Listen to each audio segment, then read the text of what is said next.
Você já deve ter ouvido falar de order block, inclusive já deve ter sido estopado em alguns. Mas nesse vídeo eu vou te trazer todos os conceitos que você precisa entender para deixar de tomar stop em order block e selecionar os melhores e mais potentes. Antes da gente ir para o conteúdo, pedir aquela força de sempre, deixa o like aí, não custa nada, fortalece esse canal. Se inscreve também se você não for inscrito para não perder os próximos conteúdos. Vamos lá, vamos começar a falar sobre o order block. Eu gosto muito de falar da psicologia por trás do order block, né, e do movimento. E não somente falar que é a última barra de baixa antes do movimento de alta ou vice-versa. Graficamente falando, é isso. O último candle de baixa antes da subida. Mas se a gente for selecionar todas as barras negativas antes de movimentos de alta, a gente vai ter ali uma infinidade de pontos a serem marcados no gráfico. E a mentalidade não tem que ser essa. Você tem que selecionar os movimentos que o institucional esteja presente. Para saber disso, como que a gente pode validar? Primeiro, o volume ele deve ser considerado, tá? O volume por trás da movimentação valida muita coisa e é difícil o institucional fazer um movimento sem colocar volume. Eu diria que é impossível. Ele não consegue esconder esse rastro. Então, de imediato, já pega essa dica, antes mesmo de eu falar qual é a mentalidade aqui do order block. Mas vamos explicar um pouquinho mais. Esse movimento de baixa que é gerado pelo institucional é um movimento de indução, um movimento proposital. O institucional, ele arma essa venda, ele abre uma posição vendedora nesse movimento, para, na sequência, fazer o movimento inverso. Isso muitas vezes é para gerar liquidez. Ele precisa de vendedores aqui sendo chamados para esse movimento, para justamente conseguir fazer a sua montagem de uma operação de compra. Lembrem que o mercado, a conta é muito simples. Para um comprar, o outro precisa vender, e para um vender, o outro precisa comprar. Então, se o institucional ele quer fazer seu movimento de alta e comprar a sua posição ali, ele precisa de gente querendo vender. Então, o primeiro ponto a ser observado é esse. Ele faz esse movimento proposital para gerar liquidez. Tá, só que diferente de nós, operadores aí, pessoas físicas e da grande maioria que utiliza as plataformas aí no Brasil, nós não conseguimos abrir duas posições ao mesmo tempo, uma operação de venda e outra operação de compra ao mesmo tempo. No Forex a gente consegue fazer isso, né? Duas ordens ali simultâneas. Dentro do Profit a gente não consegue. O institucional ele consegue fazer isso. Então ele abre essa operação de venda, jogando o mercado para baixo, e na sequência ele faz o movimento de alta, representado por esses candles aqui. Só que essa posição negativa que ele abriu, ele está perdedor dentro desse movimento. É uma operação que o preço está trabalhando acima do médio aqui dessa operação. Então, naturalmente, ele faz o mercado retornar para a região do order block, ou ele para de fazer ali as movimentações de compra, para ele conseguir zerar essa posição perdedora, que se refere ali ao order block. Então, quando o mercado chega no ponto ali de interesse do institucional, seja no 50%, na abertura, na máxima desse order block, ele zera essa operação de venda. E a zeragem de uma operação de venda gera movimentos de compra. Lembrem-se que uma saída de uma posição de venda gera contrato de compra e esse contrato de compra impulsiona o preço novamente para cima. Por isso que essas regiões são extremamente sensíveis. O mercado toca nesses pontos e já sente muito rapidamente, por conta do fechamento dessas ordens que estão no bloco de ordens, ou no order block, como é conhecido. Então, essa é a mentalidade por trás, por isso que esses pontos são tão relevantes e por isso que o mercado faz esses movimentos quando chegam nos order blocks válidos. Eu vou passar para vocês aqui algumas etapas de validação para que você compreenda aí quando que um order block é mais forte e quando ele é mais fraco, beleza? Trazendo aqui o exemplo do lado direito, né? A gente tem um order block de venda, a mentalidade é a mesma, então é o último candle de alta, antes do movimento de baixa, a única diferença é essa, mas a mentalidade por trás acaba sendo a mesma do order block de compra. Quais os pontos relevantes que a gente tem dentro do order block, né? O order block, se ele é essa barra negativa, a gente tem 4 pontos importantes dentro desse candle. A gente tem a máxima e a mínima, a gente tem a abertura e temos o fechamento nesse candle de baixo. Sendo que nesse order block nós vamos observar a máxima, nós vamos observar o preço de abertura, que para mim é muito forte tem até um nome específico que eu chamo aí dentro do meu operacional, que os alunos utilizam muito, e tem os 50%. Então, pensando naquela lógica do fechamento das ordens, muitas vezes o 50% representa o preço médio dessa operação perdedora, né? Desse 50% aqui, desse candle negativo que o institucional vendeu para jogar o preço para cima. Então, muitas vezes a saída está no 50% desse candle de baixa. Então, por isso que essa zona também é uma zona extremamente relevante, tá? E para o order block de venda, a mesma coisa. Se o mercado retornar aqui para a mínima, para a abertura ou para os 50% do candle, ele tem ali chance de segurar para seguir o movimento de baixa, ok? Vamos dar sequência aqui nos tipos de order block. Eu separei alguns aqui, o que você deve observar e o que você não deve observar. Primeiro, regra básica. Obrigatoriamente, o order block ele tem que ter Fair Value Gap na sua formação. Seja aqui, no meio desse cara, ou seja, no momento do engolfo. Precisa existir order block com Fair Value Gap para você fazer a sua operação. Se isso não existir, você está pegando ali um movimento que tem baixa probabilidade de dar certo e baixíssima probabilidade do institucional estar presente dentro daquele ponto, tá? Se você tem um movimento como esse aqui, existe grande chance do institucional não estar presente nesse ponto, porque ele não fez aqui esse mecanismo que eu expliquei para vocês, de vender para depois jogar para cima. Então, automaticamente, essa região ela não é relevante quando o mercado retorna para ela. Não vai existir aqui fechamento de ordem alguma, porque não existiu posição institucional. Beleza? E neste último exemplo aqui, ó, é um movimento já mitigado. O que é a mitigação? É quando o mercado já retorna para o order block para fazer o fechamento da ordem.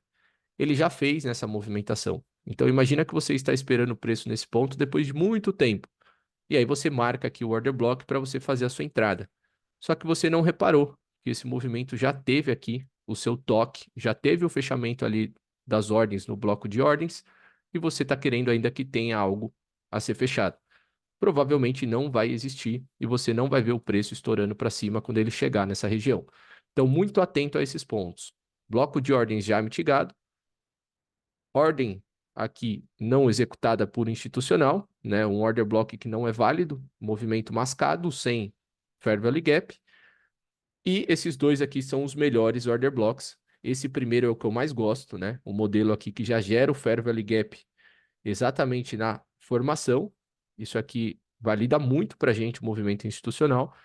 E esse daqui também é bem interessante porque o Fair Value Gap ele fica bem cravado ali no preço de abertura e essa confluência é muito boa para segurar o preço aqui depois e jogar para cima. Ou seja, existiu um desequilíbrio ali exatamente no preço de fechamento das ordens ali do order block. Isso aqui é muito bom, certo? Então, fiquem atentos a esses 4 tipos e evitem os 2 últimos. Aqui, só para vocês deixarem aí guardados os order blocks de venda, com o mesmo conceito que eu passei para os order blocks de compra. Falar de algumas etapas de validação, assim como eu fiz no vídeo do Fair Value Gap. Se você não assistiu o vídeo do Fair Value Gap, tem uma playlist aqui no canal, onde eu trago exatamente as etapas de validação do Fair Value Gap. O Fair Value Gap ele vai estar atrelado ao order block, mas nem sempre o Fair Value Gap ele está preso ao order block, ele pode estar no meio do movimento. Mas um order block sempre tem que estar atrelado ao Fair Value Gap, ok? Não sei se ficou fácil de entender, mas um order block sempre tem que estar atrelado ao Fair Value Gap. O Fair Value Gap nem sempre vai estar atrelado ao order block, ok? Vindo aqui para a nossa primeira etapa de validação. Assim como no Fair Value Gap, zona de prêmio e desconto, avalie aqui a pernada que você está trabalhando, marque a sua estrutura, máxima e mínima do movimento, order block posicionado na zona de cima para compra, isso não é interessante. Já vi muito movimento parando aqui, fazendo um movimento de alta e indo buscar o order block de extremidade. O institucional ele não vai ter interesse de remontar a posição acima dos 50%. Ele quer pagar o mais barato possível. Se você tivesse a opção de pagar um carro novo, zero, a 100 mil reais, e esse mesmo carro tivesse numa promoção numa loja diferente, a 60 mil reais, você ia pagar por qual? O mais barato, Aqui o conceito é o mesmo, tá? Sempre lembrem disso na hora que vocês estiverem operando. Order block mal localizado é, sim, utilizado para indução institucional. Beleza? Esse é o primeiro ponto da nossa validação. O segundo ponto, que eu sempre martelo aí com os meus alunos, é exatamente esse. Um order block forte, ele é formado por uma característica bem similar a essa daqui. Barras fortes, engolfando, gerando Fair Value Gap na sequência, amplitude de barras grandes. A gente percebe que os corpos ali das barras negativas são bem grandes. Então não tem dúvida aqui que existe a probabilidade do institucional estar se posicionando nesse movimento. Se a gente tiver com o indicador ainda de volume financeiro aqui e ele demonstrar isso para a gente através das barras do volume, é quase certo que o mercado venha para cá depois e ele acabe segurando nesses pontos, tá? Então, movimento de order block tem que ser bem similar a isso daqui. Já do lado direito, o exemplo que não deve ser operado. Eu vejo muita gente que chega na minha mentoria perguntando se a marcação do order block está correta. Aí o cara vem, me marca isso aqui e me manda. Posso marcar esse order block? Esse order block é bom para fazer alguma operação? Aí eu pergunto, onde você está vendo order block aí? Porque para mim isso não é um order block. Então, evitem isso daqui. Eu sei que muita gente ensina isso dessa forma. Último candle de alta antes do movimento de baixa. Agora você não vai mais marcar esse tipo de movimento, por quê? Porque não teve engolfo, não tem Fair Value Gap, a amplitude das barras de baixa você já não consegue aqui ver força no movimento. Provavelmente o institucional não está se posicionando aqui. Beleza? Então, não procurem order block com essa característica de movimento. Imprimam isso aqui, deixem do lado aí da tela para evitar esse tipo de marcação. Beleza? Reforço, não esqueçam do like, gente. Isso daqui é conteúdo riquíssimo, riquíssimo. Contribuam aí com o canal, que a gente tem crescido cada vez mais e graças também à contribuição de vocês. Terceira etapa de validação, muito similar também à questão do Fair Value Gap. Aqui pontos importantes para a gente trabalhar. Primeiro exemplo, order block que rompeu a estrutura. Então é fundamental que o order block ele tenha causado alguma coisa no gráfico relevante. Não adianta um movimento acontecer lá na origem, no order block, e ele chegar num ponto importante de rompimento de estrutura e ele simplesmente não conseguir quebrar essa estrutura e fazer a sua falha. Se ele fizer isso, existe probabilidade do mercado retornar para romper fundo. Tem um conceito que a gente trabalha de topo forte, fundo fraco, que se esse topo ele foi forte o suficiente para segurar o movimento, ele tende a jogar para baixo para tentar romper o fundo que foi fraco, que não conseguiu romper essa região. Então, muito cuidado com isso. Para o order block ser válido e forte, ele precisa sim ter rompido alguma estrutura. Seja um boss, seja um choque, seja qualquer coisa que você veja ali como uma estrutura. Tá? É importante que isso aconteça. Segunda etapa. Eu gosto muito de trazer esse exemplo, porque as pessoas marcam isso daqui, ó.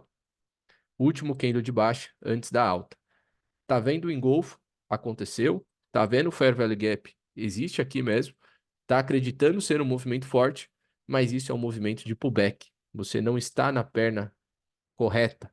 Você está aqui numa onda de pullback, não numa onda de expansão. A probabilidade do mercado segurar aqui e romper fundo é real.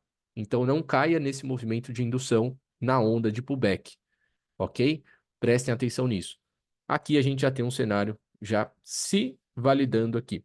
Por quê? Porque o mercado gera aqui essa mesma confluência, engolfa o Fair Value Gap e rompe uma estrutura, rompe um topo. A gente já tem um cenário onde o mercado pode sim voltar aqui e gerar essa nova onda de expansão através dessa quebra de estrutura que foi gerada ali, tá? Então esse order block ele já tem mais validade.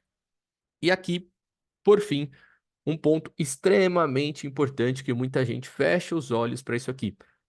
Não pode desconsiderar o conceito de liquidez no order block. E eu vou falar sobre cada um deles aqui de forma isolada. Primeiro, a gente tem aqui um order block formado nesse movimento que rompeu a sua estrutura, deixou seu imbalance, fez a quebra, fez aqui um movimento de indução, gerando a captura de liquidez no fundo. Isso daqui é um order block perfeito. É um order block que cumpriu com todas as etapas de validação. top demais. Esse cara aqui existe altíssima probabilidade dele defender aqui, principalmente se ele estiver dentro de um contexto de alta, dentro de um cenário de uma tendência de alta, dentro de um gráfico maior também apontando para cima, é chance alta de segurar nesse ponto. Então aqui está tudo validado para você pegar essa operação.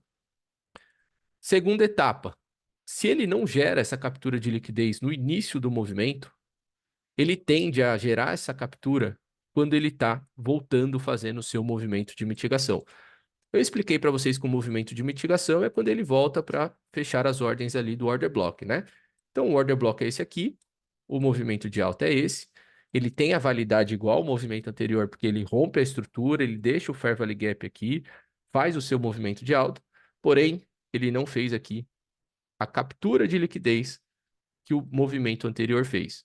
Sendo assim, existe probabilidade dele ou gerar esse movimento aqui justamente para gerar a liquidez nessa área de preço, antes de tocar no order block, como está acontecendo aqui. E aí sim a gente tem uma validação dentro desse movimento, porque a liquidez está sendo gerada e o mercado tem probabilidade de segurar nesse ponto e fazer o movimento de alta.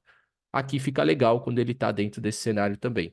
Quase sempre o mercado faz isso, tá? Gera esse fundo próximo ali à região de entrada para justamente gerar liquidez de quem vende nesse fundo aqui ou quem protege a operação aqui nessa região para o institucional montar a sua posição compradora. E por fim, a gente tem o último cenário, onde eu coloco aqui um ponto de atenção, que é exatamente essa questão. Não existiu captura de liquidez embaixo, nesse movimento aqui. O mercado não faz o sweep no fundo. Não gera também um movimento de captura no movimento que vai até o order block. Existe alta chance aqui do mercado passar por esse ponto, capturar essa liquidez e depois fazer o movimento de alta, gerando um novo order block nessa pernada. Então, muito cuidado quando o movimento ele não tiver capturado liquidez ou na formação, ou não tiver gerado liquidez a ser capturada na mitigação. Alta probabilidade dele usar esses pontos como ponto de liquidez. E aí que muita gente acaba tomando stop nesses pontos sem compreender o motivo. Acha que está tudo alinhado, tudo perfeito para fazer uma boa entrada e o mercado passa ali reto e depois volta. E aí você simplesmente acha que o mercado está contra você, que ele só foi buscar a sua ordem para depois ir para o seu alvo. Não é, meu amigo, você está observando a coisa errada. Você precisa estar atento a todos esses pontos. Eu sei que é muita coisa para olhar, né? São vários pontos aí para validar, tanto dentro do operacional do SMC, quanto de qualquer outro operacional, do Kendo a Kendo, de tudo que existe no mercado. Mas, como em qualquer profissão, para você ser bom em algo, você precisa estudar, você precisa se tornar especialista. Eu estou há exatos 1 ano e meio trabalhando com o SMC e quase 4 anos aí dentro do Kendo a Kendo. E eu aprendo coisa nova todos os dias quando eu estou fazendo os meus estudos e quando eu estou dando aula para os alunos. Por quê? Porque a gente sempre vai aprendendo coisa nova, a gente passa a acostumar o olho com novos pontos ali e a gente vai descobrindo pontos fortes que talvez não enxergássemos antes. Então você precisa fazer essas validações, precisa estar atento a tudo isso para conseguir realmente ser lucrativo dentro do mercado. Beleza? Esses são os pontos. Eu espero que esse vídeo ajude muito vocês a conseguir compreender aí os conceitos do order block e que isso traga resultados satisfatórios aí para todos vocês. Eu espero que tenham curtido muito. Não esqueçam de se inscrever, curtir esse vídeo e entrar no nosso grupo do Telegram também, que tem muita coisa boa rolando por lá. O link está na descrição do vídeo aí também. Fica o convite a todos vocês. Um obrigado e até o próximo. Tchau, tchau.